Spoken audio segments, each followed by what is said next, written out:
All right. So one thing that we didn't get to talk about yesterday was comparing decimals. Who can tell me what I mean by comparing decimals? Like, what would I be doing in that case, Hannah?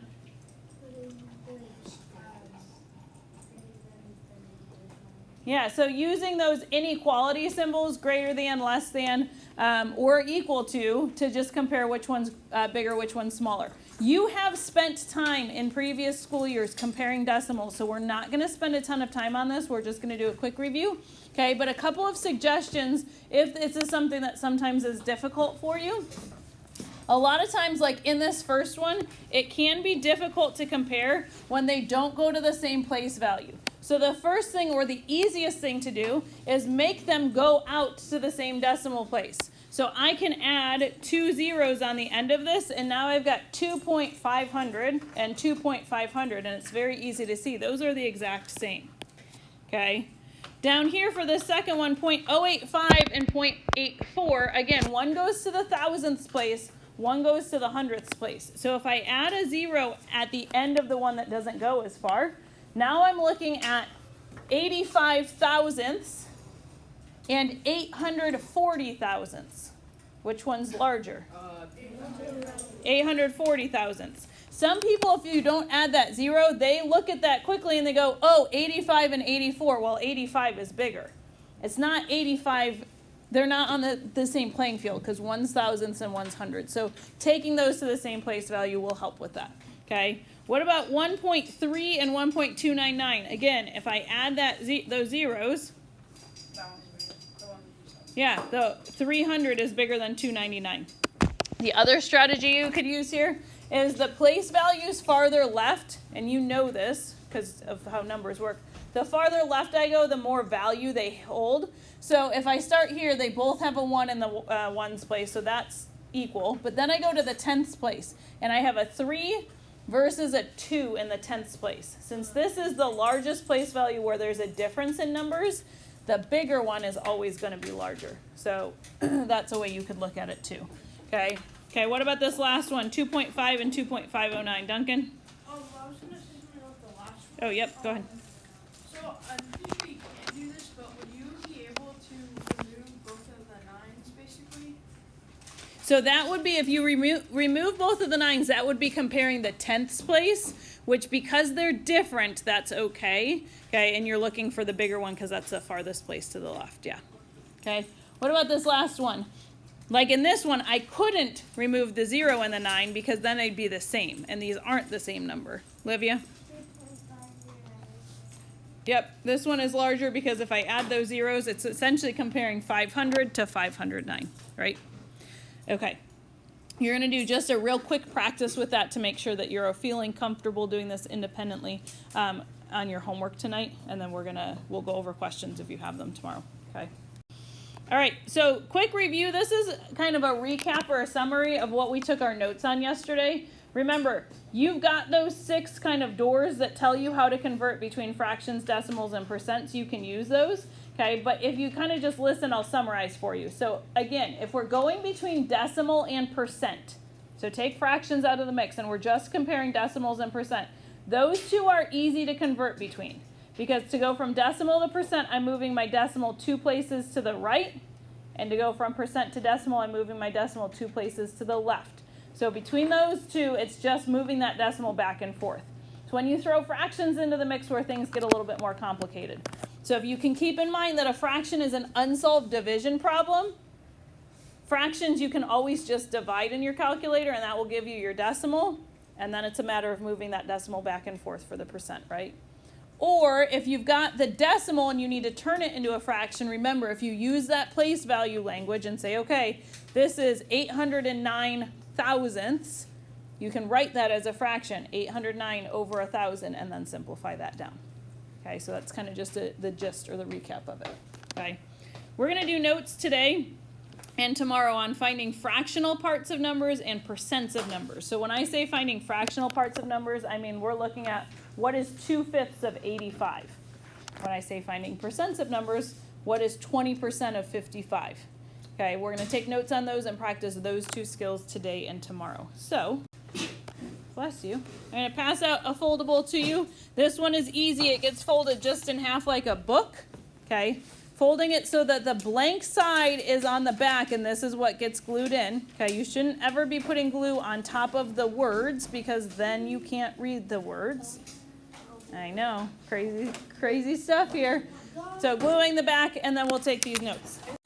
All right, so we're going to look at finding fractional parts of numbers today. This is something that we are going to practice doing using mental math because it's going to be faster to do it mentally most times than to use a calculator if the numbers work out.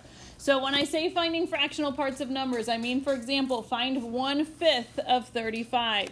So it tells us here that the denominator, our 5, tells you how many parts the whole number is going to be split into, and then the numerator tells me how many of those parts that I need. So, for example, in find 1/5 of 35, that means we're splitting 35 into fifths. We're splitting it into 5 equal parts, and then I want one of those parts. So I'm going to start by taking my whole number, 35, and splitting it into 5. So 35 divided by 5 is 7. And then the numerator, 1, tells me I just want one of those groups of 7. So one group of 7 is just 7. Okay? Let's look at one that's different. It says try another one when the numerator is not 1. So this one says find 2/7 of 49. So that means I'm taking 49 and I'm splitting it into 7 equal parts. I'm splitting it into sevenths. 49 divided by 7 is also 7. But now in this case, I want 2/7 of 49. So I want 2 of those groups of 7, which is what? 14. 14 times, or 7 times 2 is 14. Cohen. So it's just like dividing the whole number by the denominator and then adding the numerator.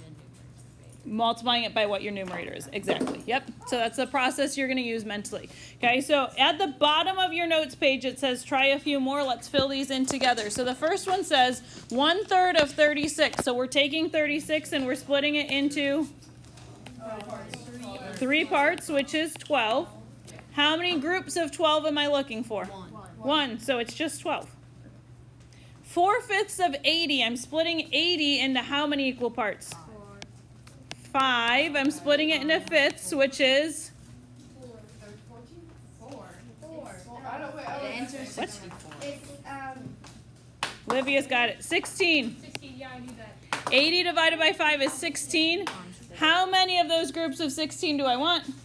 4. So 16 times 4 is 64. I'm so smart. Okay? Do you see how for a lot of these you're going to be able to just do quick mental math rather than trying to plug the whole thing into a calculator? Okay.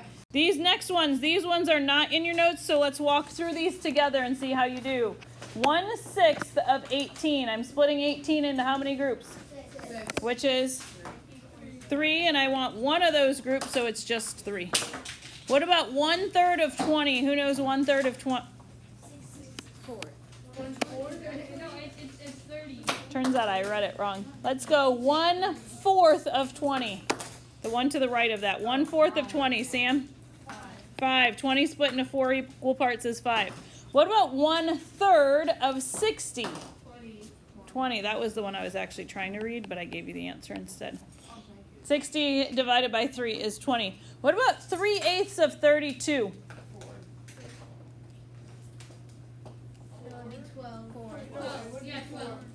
12. Okay, so let's talk through this. We're looking between 4 and 12. So 32 split into 8 equal parts is 4.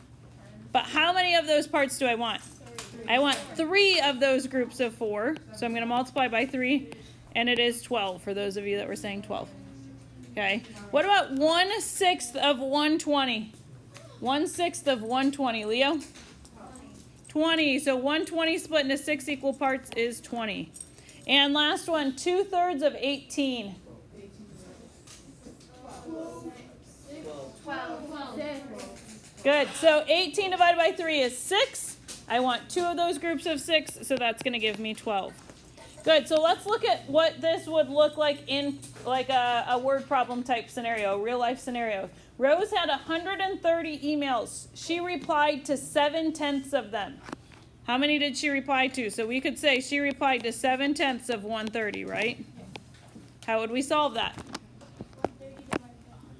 130 divided by, which is, how many groups of 13 do I want? Ooh, who's got that mental math? Nora? I think it's 91. It is.